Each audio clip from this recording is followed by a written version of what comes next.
জাতীয় নাগরিক party NCP আজ দ্বিতীয়বারের মতো সংস্কার প্রস্তাবনাগুলো নিয়ে আলোচনার জন্য উপস্থিত হয়েছে।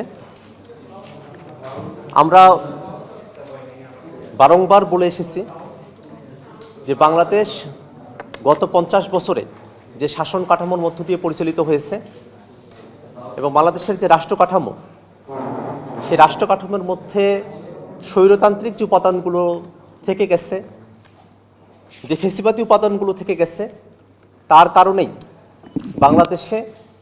বাংলাদেশের জনগণ নানা সময়ে নিপীড়িত এবং নির্যাতিত হয়ে এসেছে। সেই স্বৈরতান্ত্রিক এবং ফেসিবাদী কাঠামোগুলো থেকে বাংলাদেশের সংবিধান এবং রাষ্ট্র কাঠামোকে উত্তরণ ঘটিয়ে একটি গণতান্ত্রিক রাষ্ট্রের দিকে আমরা কিভাবে নিজেদেরকে সামিল করতে পারি, সেই প্রচেষ্টার জায়গা থেকে বাংলাদেশের আপামর ছাত্র জনতা 24 জুলাই অভ্যুত্থানে তারা জীবন দিয়েছেন।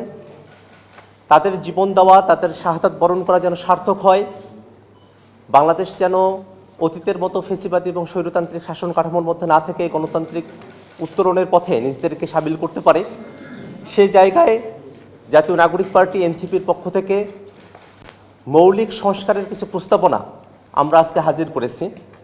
মৌলিক সংস্কার বলতে শুধুমাত্র নির্বাচনী কোনো ব্যবস্থার সংস্কার নয়, বা আসন ভিত্তিক 2/3 সংখ্যাগরিষ্ঠতার ভিত্তিতে সংবিধান সংস্কারের মতো বিষয়গুলোকে আমরা মৌলিক সংস্কার বলে মনে করি না, বরং ক্ষমতার ভারসাম্য, জবাবদিহিতা এবং বিকেন্দ্রীকরণ, এই 3 বিষয়কে অর্জন করাই হচ্ছে মৌলিক সংস্কারের মূল ভিত্তি।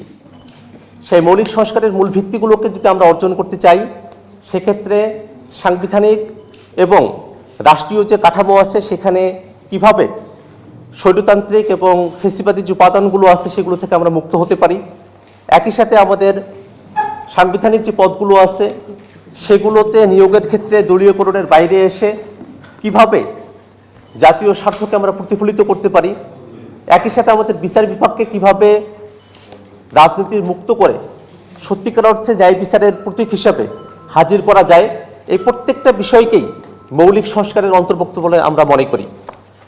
সেই মৌলিক সংস্কারের বিষয়গুলোর মধ্যে যে বিষয়গুলোতে অবশ্যই সংস্কার প্রয়োজন তার একটা রূপরেখা আজকে আমরা ঐক্যমত্য কমিশনে জমা দিয়েছি। সাংবাদিক বন্ধুদের কাছেও আমরা একটা কপি হস্তান্তর করব, আপনারা সেখান থেকে বিস্তারিত জানতে পারবেন। ইতিমধ্যে আমরা আমাদের প্রথম দফার কথাগুলো শেষ করেছি। আজকে আমরা জনপ্রশাসন সংস্কার এবং দুর্নীতি দমন কমিশন সংস্কারের বিষয়ে আমাদের মতামতগুলো এবং পূর্বেকার দিনের আমাদের যে অসমাপ্ত আলোচনাগুলো ছিল সে বিষয়গুলো নিয়ে আমরা আজকে কথা বলবো।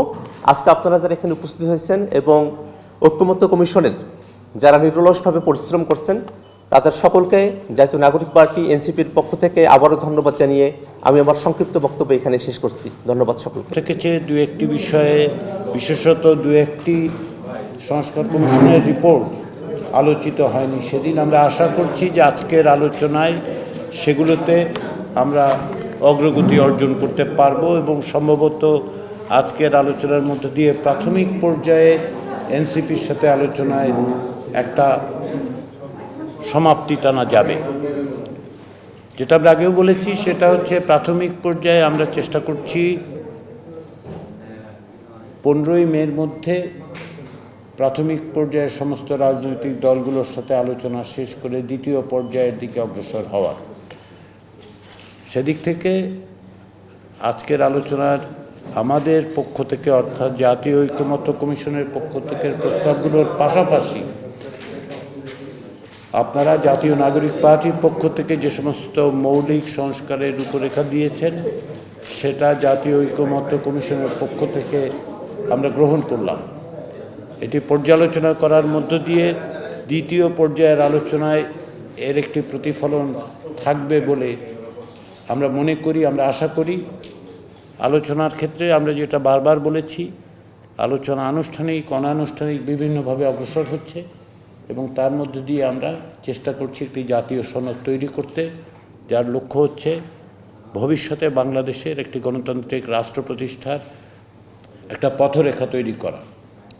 সেই প্রক্রিয়ায় আপনাদের এই মৌলিক সংস্কারের রূপরেখাগুলো আমাদের অবশ্যই সহযোগিতা করবে, অবশ্যই সাহায্য করবে।